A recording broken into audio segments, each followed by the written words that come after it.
ауыл шаруашылық осы жылыжайға қатысты құжаттаманы жинауда, сонымен қатар жаңағыдай қандай әкімшілік ортада жүрген посредник дейді ғой, олар осындай болады. Олар да мен өз базыма қойып, біздің республиканский административный барьерде сондай анықтама болса, сондай шақырастыр, бізге звондаса. Жаңағыдай сол ұсынылып аудандық ауыл шаруашылығы және жер қатынастары бөлімінде қолданыстағы агроөнеркәсіп дамыту туралы заңнаманың қолдануына тексеру жүргізуде.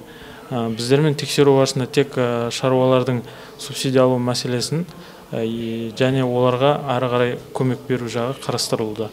Атап айтқанда, қазіргі таңда біздің ауданда 31 мың мал жаңа ұсталады.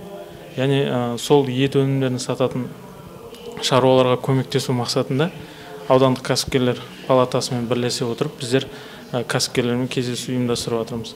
Кездесудің негізгі мақсаты аталған шаруа қожалықтарының ет өнімдерін Алматы қаласына немесе басқа да қалаларға сатуына көмектесу болып табылады.